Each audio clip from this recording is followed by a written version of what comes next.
All right, everybody, this is Kerry Fink, and this is, you are with Helping Seniors of Brevard. Right.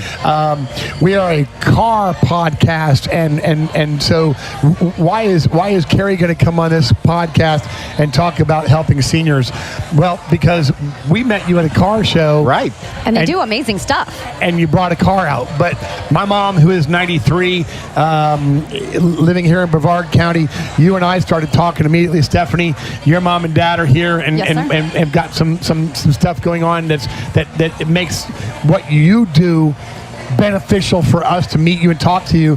Oh, and then there was this car that you all are raffling off that is not just some car. It's a great car. So introduce yourself. Tell us a little bit about your program, and then we're going to get into the car stuff after that. Hi, sounds great. So, hi, folks. I'm Kerry Fink. I'm the Executive Director with Helping Seniors of Brevard. We are 100% local to Brevard charity. So we only exist to serve people right here in our home area. That's awesome. And so we've been around for 15 years. We were started by a gentleman. His name is Joe Steckler. He was a retired Navy captain. Early in his career, he drove submarines. There was a commander of submarines, was in the Pentagon, but his last command in the Navy was the Navy's retirement home in Gulfport, Mississippi. And then he and his wife decided to retire near the base here, and Joe couldn't stay retired. So first he builds up the Brevard Alzheimer's Foundation. So they have a thing today many of us have heard of called Joe's Club. Yes. So it's trying to give caregivers respite. So it's basically what we call adult daycare. So like if you've ever been in that position of having to care for an elderly loved one, when you get on the airplane and they say, before you help the kid next to you, make sure you put the oxygen mask on first, because if you go out, you're not going to be able to help the person next to you. And it's very important, like we take care of caregivers. So Joe established, they called Joe's Clubs. There's 3 of them in our county. That's right. When I met Joe 15 years ago, he had just retired from that, and he literally walked in. I was telling our friend John over here, I said, he literally walked in. We owned the TV studio building, and he walked in one day and said, "What do you guys do here?" He said, "I want to do education. I'm starting a new organization." He said, "I learned from building up Brevard Alzheimer's." He said, "Many families are challenged with these cognition things, dementia, Alzheimer's." But he said, every family runs into situations that are new for them for aging. It could be mom, dad, aunt, uncle, husband, wife, parents. It's just maybe it's a neighbor that you worried about 2 doors down, and you don't know what to do. So 15 years ago is when Helping Seniors got established.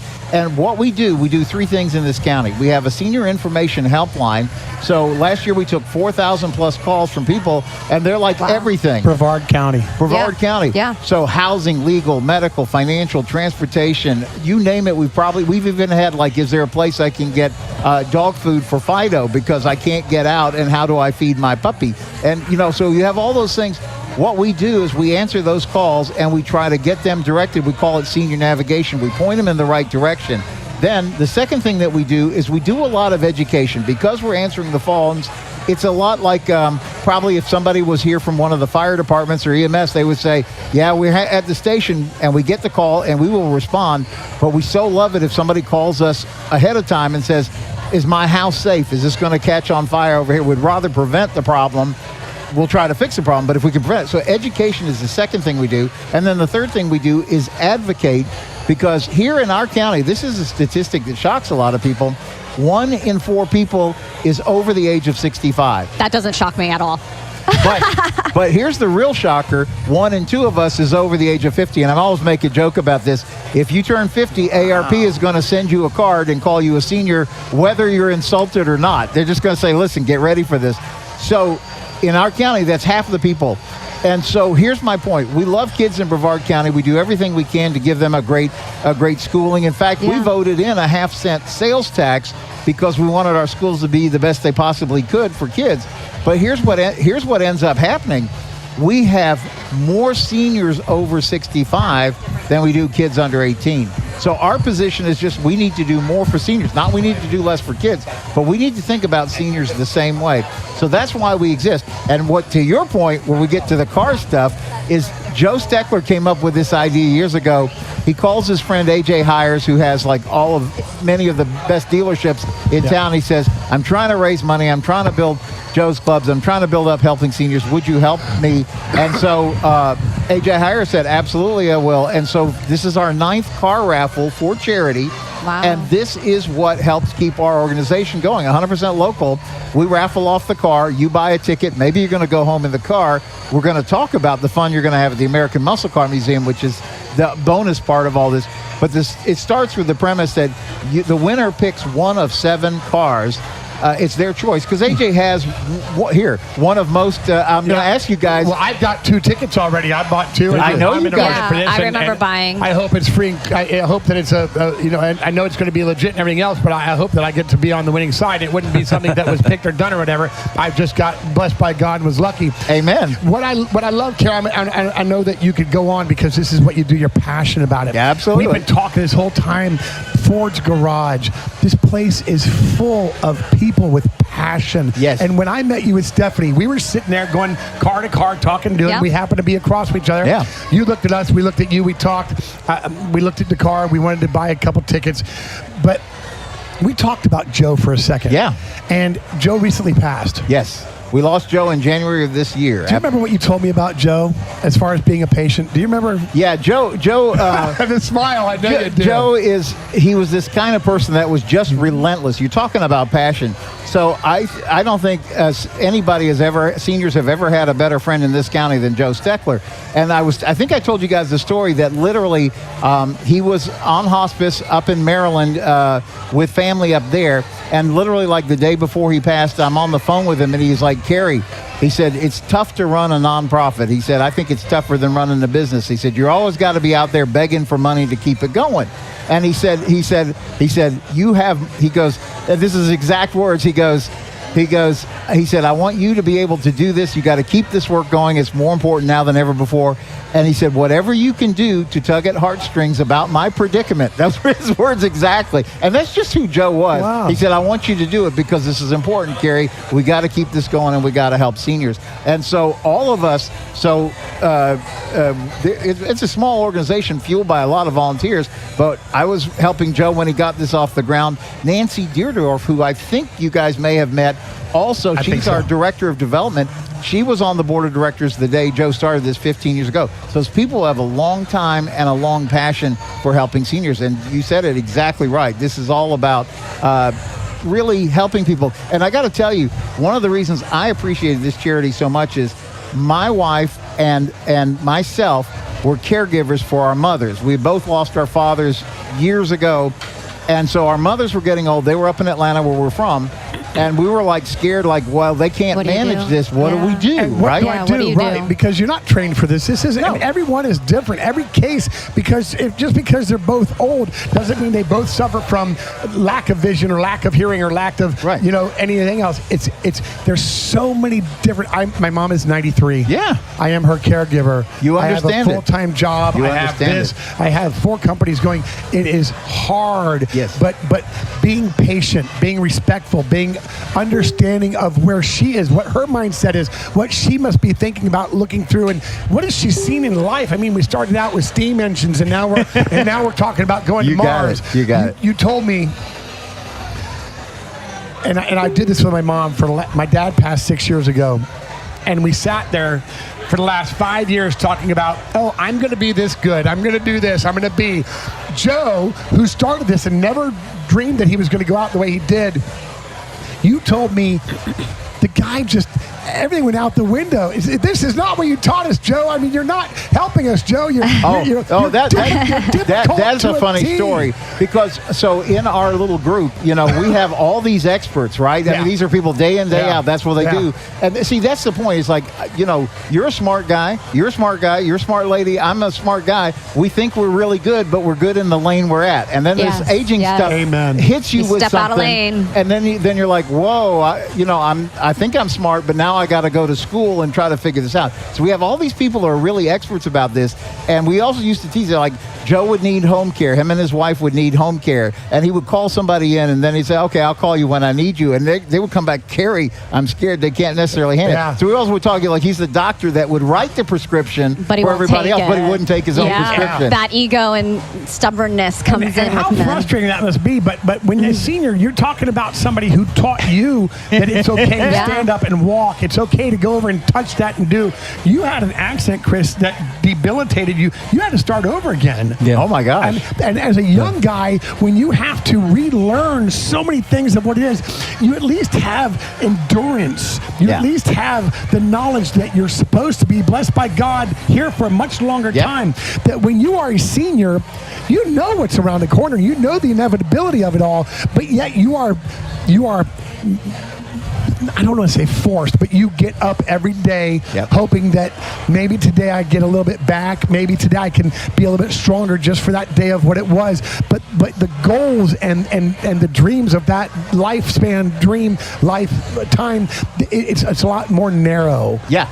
Well, you know, I had a pastor friend of mine who said it this way when he would talk to people that had been, quote, given a terminal diagnosis, because, you know, it's often said, well, we're all dying, right? Yeah. I mean, it's like it's just a matter of when. But what he said, and this really has always resonated, what are you going to do to make a difference with the life you have left? Wherever you are, it could be different for each one of us, but are we going to try to make a difference? And that's what Joe was all about right up to that last breath. He's like, you got to keep this going. But my point, the point I really want to get to was, you know, it's not easy being a caregiver, as you know, but I always remember when it got hard for me, I would say to myself, when I was a kid, my mom would have dropped anything. It didn't matter what she had going on. If I needed something, she would make it the priority. Didn't matter what other issues that she was facing. And I thought, as trying to be a good son, if I can't do the same for my mom, I will try to move heaven and earth and do whatever I can to try to be a good son.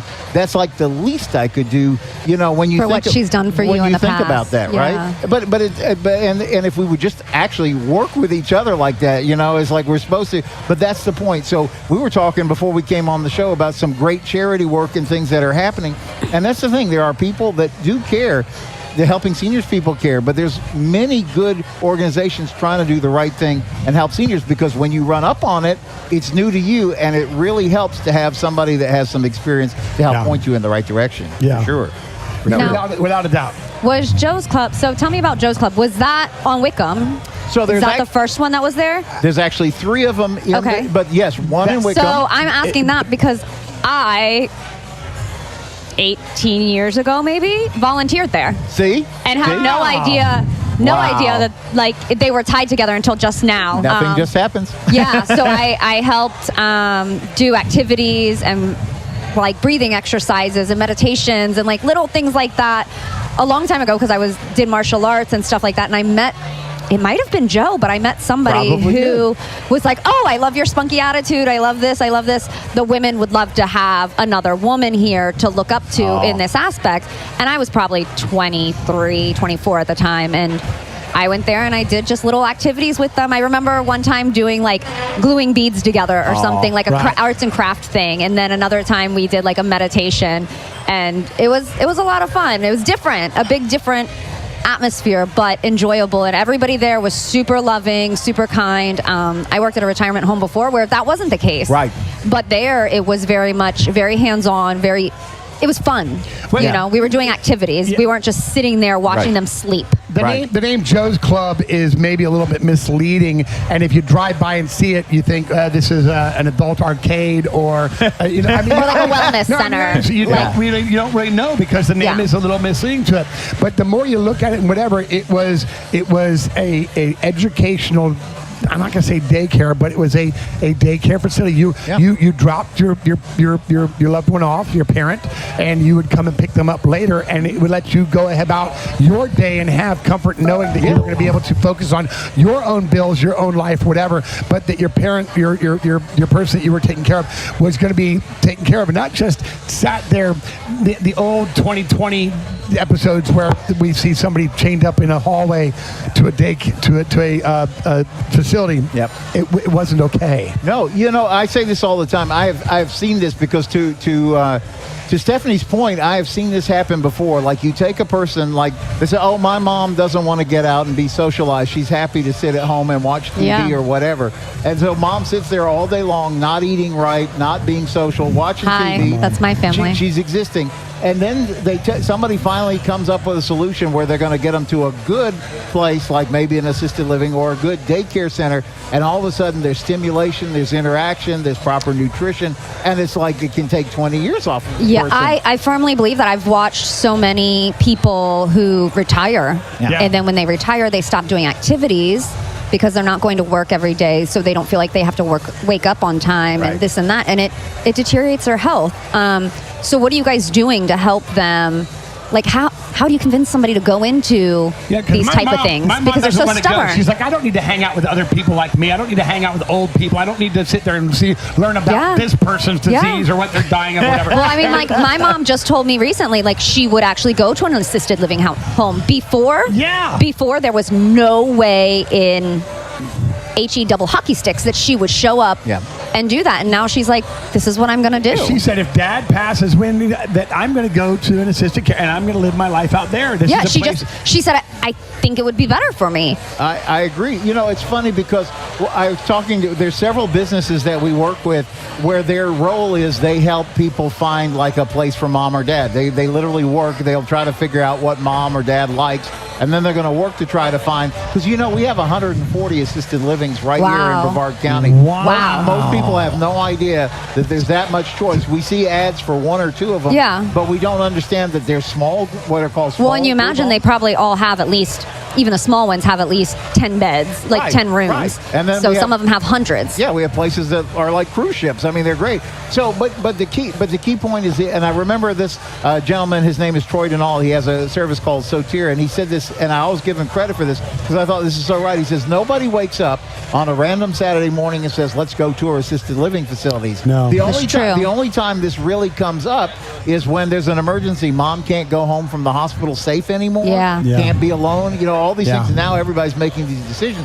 But the point that I wanted to get at is part of the problem that we have as younger seniors or people on the cusp of seniorhood is we remember seeing great-grandma and great-grandpa at the old folks' home. And it was scary, right? Yeah. I mean, it was smelly, it was dank, it was musty, the people were scary. The activities were musty and dank, like, everything. And so that's, when we say that, that's what's in our head, but that's not what it's like now. I mean, I'm sure there are places that could step up their game, but most of the ones that we're aware of, we told our kids, this is great. It's like being on a cruise ship on land. It's fine. You know? But I mean, this is the problem. Is like when you're running into this stuff with moms or dads or whoever, you don't know where to begin. And calling somebody, so we always call it getting your ducks in a row. Our message about an aging plan is let's help you get your ducks in a row. And there's two corollaries that we've added to it. One, don't try this on your own.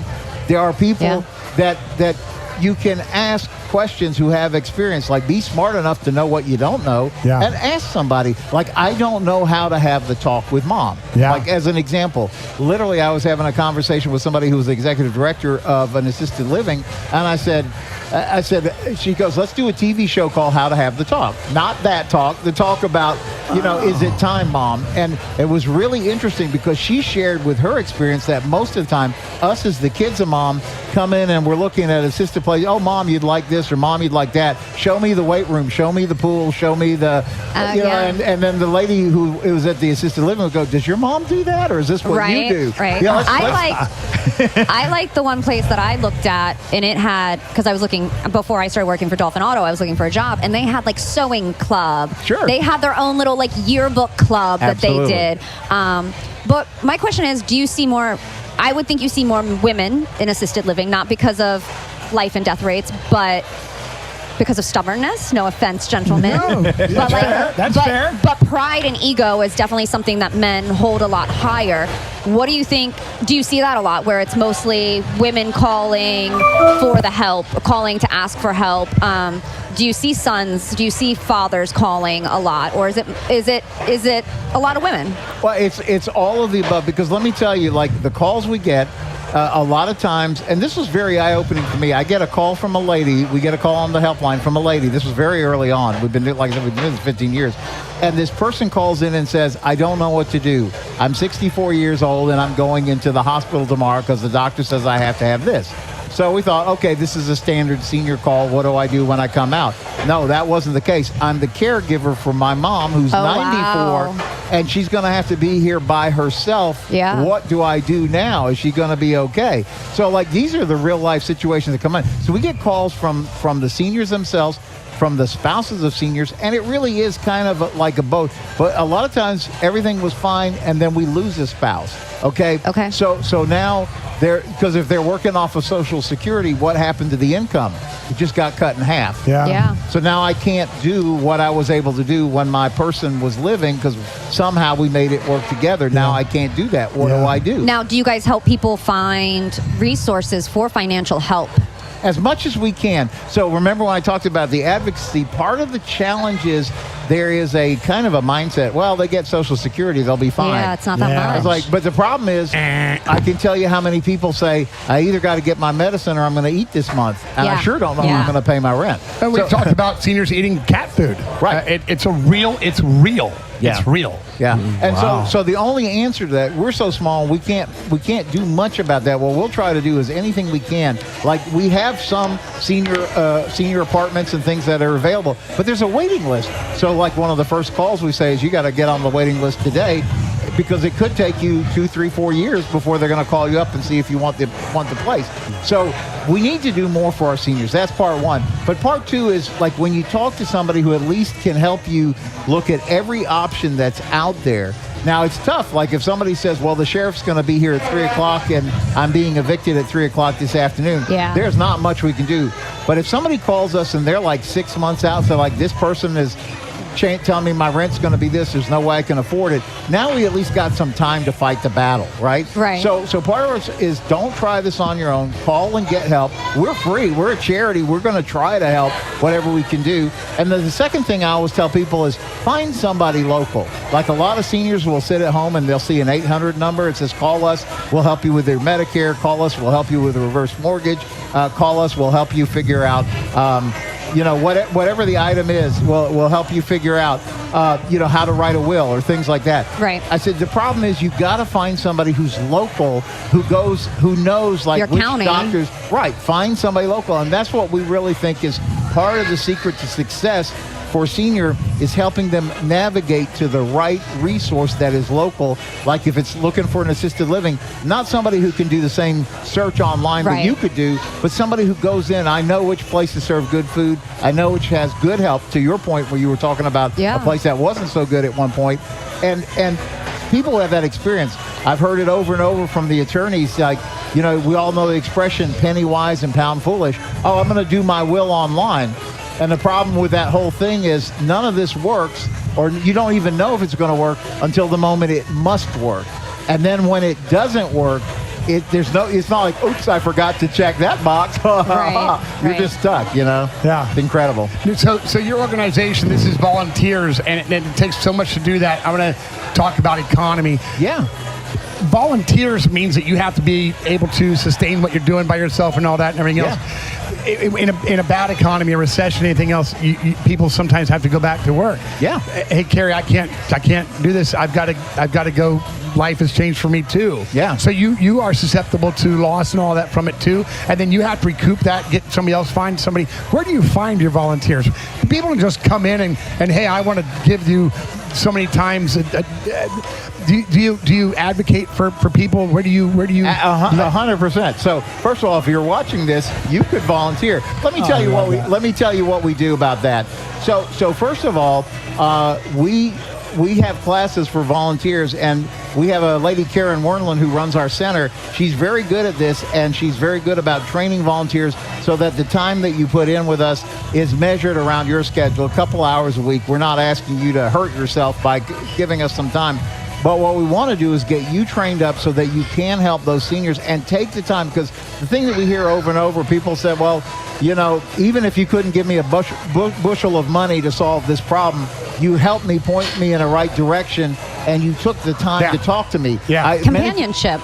Companionship is a huge thing with seniors, and and just having someone to talk to. We have if you buy a raffle ticket, this is the form you fill out. But on the back, we have a little information about helping seniors, and this is what we call our Stay Connected program. So one of the things that our volunteers do is if a senior asks for us, it's basically a once-a-week well check. And they'll call, so one of our volunteers will call up and say, hi, how are you doing? What's going on? How's everything? Do you need anything? And half of it is that communications loop, right? Because so often it happens like this. Kids are up in, let's just say they're up in New York or Illinois or someplace like that, and they come down, they always come down at Thanksgiving time to visit mom or dad. And it always happens like this between Christmas and New Year's and all that stuff. We'll start to get these calls like, wow, I was just down there to visit mom and dad, and I don't think they can handle this. I didn't realize how far it was. I didn't realize it because when I would call, that was me. How are you? I'm fine. That's why Stephanie moved to Florida from California. See, you understand. And so I mean, this is you're real speaking my world language for us. right now. Yeah. That's right. I love the program, and as a guy that came to Brevard County from Pinellas County, when I saw Joe's Club, I lived in off of Lake Washington, and I was driving up to Rockledge, so I went Wickham Road, and I saw it often, didn't know what it was for a long time. My dad's name is Joe, so I always talked about, hey, you got a club up there, wait, and so he was wondering what that was, so my mom went on the internet and learned about it, and then so they knew about it because I made a joke about that his name was the same as the sign, and it looked like a cool place for him to go. So we just didn't even know. Tell us a little bit about, and AJ Hires, we were talking to him earlier this week. We tried to get him to come to this podcast. He's a little bit busy.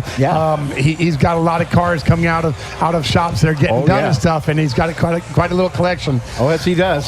So tell us a little bit about what you've got, these 7 cars that you are offering. Yeah, so the interesting story is because AJ really does have one of almost every car. I wish he had a Ford dealership, but that's maybe one day. But for sure, he's got some other great cars. He's got Dodge, he's got Jeep, he's got Chrysler, he's got Mazda, Mitsubishi, Kia.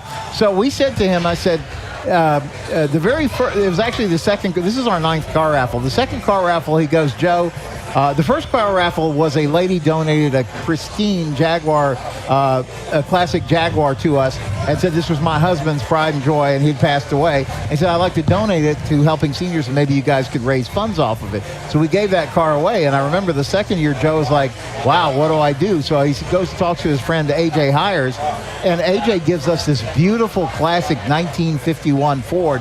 And Joe goes, we can't afford this. We're a tiny charity. And he says, relax, I'm giving you this, Joe. So we gave away, that was our very first raffle, a 1951 Ford Hot Rod. And let me tell you what happened. So it was the first year that the Muscle Car Museum was open. They invited us to do that. The guy who won it was a local guy, had bought tickets from Joe for years. Then he goes, I love that I won. He says, I don't know what to do with this. He said, I really want a Jeep. And so AJ goes, well, I have a Jeep dealership. So somehow those two horse traded. Guy goes home in a brand new Jeep. Wow. AJ keeps his classic Ford. And so the next year when Joe went back to him, I said, well, if it's all the same to you, everybody could use a new car.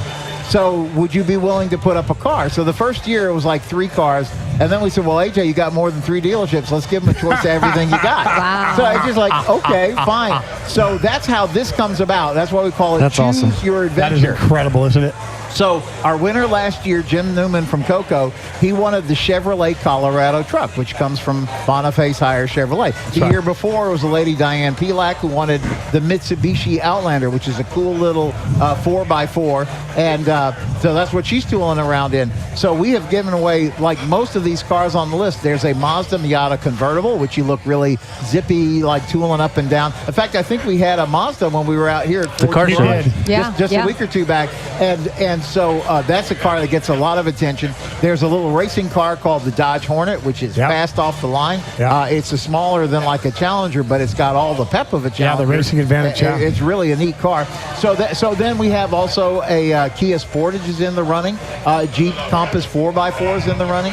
And so is a Mazda 3 if you just want like a little elegant sedan kind of car. Yeah. So the winner gets to choose. When you buy a ticket, each ticket is donate for a ticket. Each ticket is a chance prize in the raffle.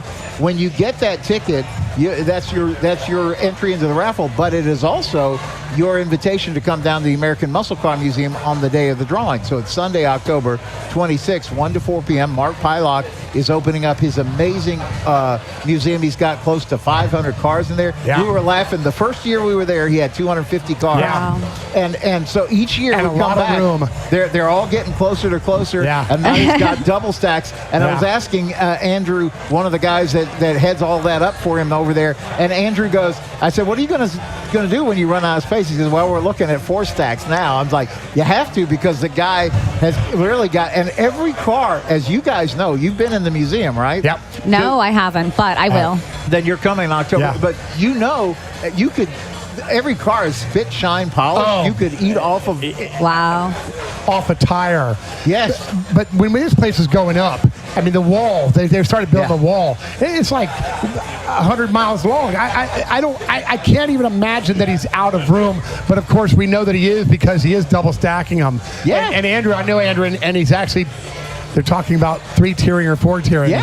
I don't know how people enjoy that car, except you rotate them and whatever. But Mark is, I believe that he got a lot of his money from tech stock stuff that he did. But when he came here and he started to build this, I met him and I had a hard time. My story meeting Mark is iconic as it is with many things that I do. I was judging an ACCA show in Viera, and Mark had been asked to judge as well.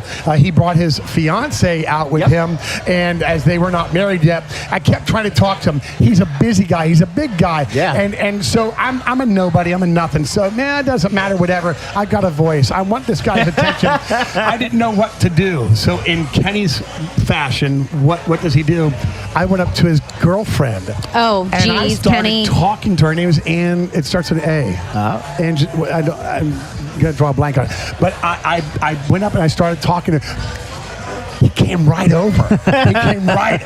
And she's from Russia, I think, or somewhere. And Ukraine. Yeah. It was for me to be able to. What a ploy. How do I get this guy? And I said, I'm going to go talk to his girl. What a and ploy. he came over and started talking to me, and that's how I met Mark. That's neat. Well, you know, Mark has been such a blessing to us, because every year, I always tell people, like, if you haven't heard of the American Muscle Car Museum, and I am surprised how many people don't know about it. It's huge. because it's the guy's, basically, it's his private garage. Like, you and I will go park our car in the garage. This is just his garage. Yeah, It's a whole lot bigger. And so the only way, it's not like, oh, Sunday afternoon, let's go buy a ticket and go see you can't do that. Nope. The only time you can go there is when he's a Invite only. He's a great philanthropist who helps a lot, not just us, but a lot of charities with their fundraisers. And that's the only time you can go in there is when he's got it open for a charity event. So we've been real fortunate every year. This is now our 9th raffle. He's been open 8 out of the 9 years. And we don't take it for granted, but every year he's invited us back. That's 3 days after my 41st birthday. So you know where you're going to be. You're going to come out and see us, because it's fun. So your ticket, when you get your ticket, also brings you to the museum. And it also is obviously your chance to win the car. So how do you get a ticket? One is $25 donation, 5 for 100. Each ticket, you bring somebody for the ticket, put your name, put their name, whoever's name on the ticket, by the way, wins the car. So you don't have to be present to win. When they pull that ticket, whatever that name is, that's our winner. No more games. You're calling the winner. We're calling the winner if they're not there. That's terrific. But your ticket does include the whole party out there. And this year, talking with Bill Antonetz, who does a lot of the car shows. Bill very well.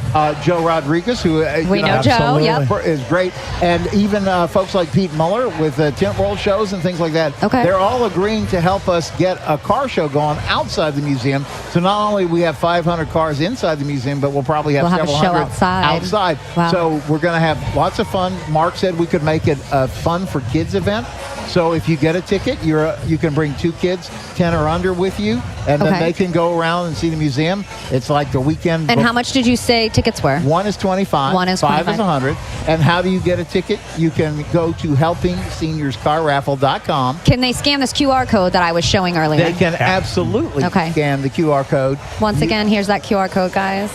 Yeah. I want to. I own Dolphin Auto. It's an auto body, a mechanic shop, and it's a restoration company. Yeah. I own this company here with Chris, and we're passionate about a lot of stuff. Every day starts with a blessing from our God. Amen. And to know that we've asked Him to guide us in the way that can be best for us to serve Him. Absolutely. Bar none. I want to throw this in the hat. I want to be the American Car Class 3.